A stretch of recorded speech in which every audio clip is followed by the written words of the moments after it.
Cristiano Ronaldo entered football like a storm. He had raw speed, raw power, and raw hunger. He was a teenager who had the confidence of a man who already knew where he was heading. Every touch felt electric, every run felt violent, and every goal seemed like a message to the rest of the world, more like a warning. And at Manchester United, he became a phenomenon, a winger who moved like a sprinter and finished like a striker. The player didn't just rise, he just completely ascended. The Premier League had seen nothing like him before. Champions League nights that seemed so scripted, and a presence so heavy that defenders looked beaten before they had even encountered him.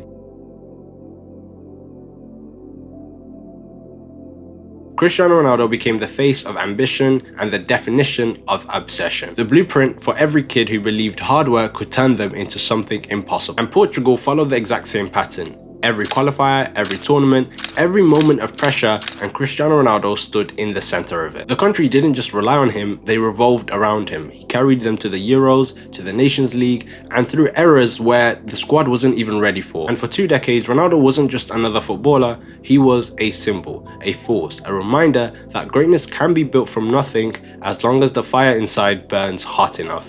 But here's the part that nobody really talks about.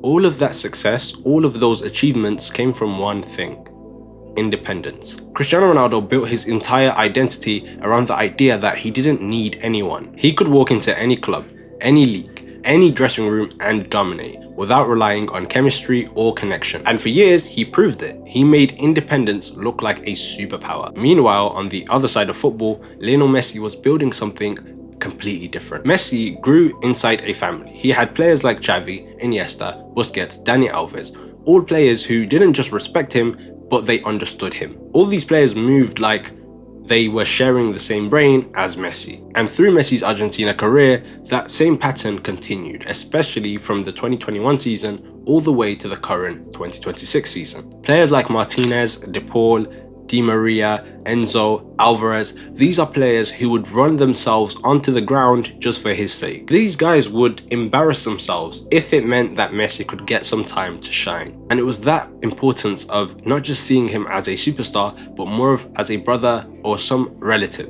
Now, Messi didn't survive because he was a better footballer than Ronaldo. He survived because he had players who were willing to carry him when his own legs couldn't. He had a team willing to die for him, a support system that was built on love, loyalty, and trust. Which is why even at 39 years of age right now, Lionel Messi is still performing at the highest level. He is competing with players in their prime, like a Harry Kane, like Dembele, like Mbappe, like Erling Haaland, with 6 goals in just 3 World Cup games. Now, I know we say Messi is this magician, but this has nothing to do with magic, just purely on connections, which is something that Ronaldo never had. And it's not because people didn't offer it to him, but because he never wanted it. And that's down to the fact that he didn't build bonds. He didn't build the emotional safety net that every aging player eventually needs. And that's because to him, he didn't need it. Until he did. When his speed dropped, when his finishing slowed, when his body could no longer carry the weight of his ego, he suddenly needed that very thing his whole career he spent rejecting.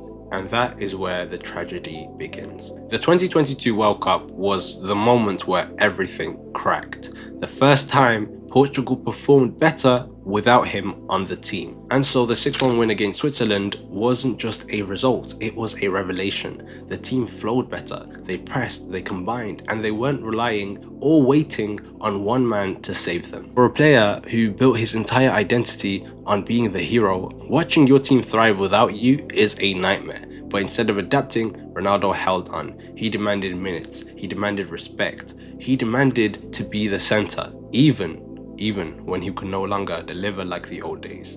And the dressing room felt it. The energy shifted, the aura faded, and the fear disappeared. Teammates who once looked at him like a god now looked at him like a responsibility. Portugal became divided. Half the country said he must play because he's the legend. The other half said he must be benched because he's slowing the team down. Ronaldo wasn't just fighting age, he was fighting isolation. The same independence that made him great became the independence that left him alone. Messi laughs with his teammates, Ronaldo walks alone. Messi accepts help, Ronaldo sees help as pity. Messi lets people carry him, and Ronaldo tries to carry himself even when his legs can't. and that is why their endings look so different. His entire career was built on independence, a mentality so fierce that it dragged him to trophies, records, and nights that just felt so supernatural. But independence has a price, and so when you spend 20 years carrying a team, people forget how to carry you. When you spend 20 years proving that you don't need help, they stop offering it. And when your body finally slows down, the thing that once made you so great becomes the very thing that leaves you exposed. So Ronaldo isn't being held back by Portugal, he's being held back by the same mentality that made him into a monster. Independency gave him everything, and now in the final years, independency is quietly taking it all away.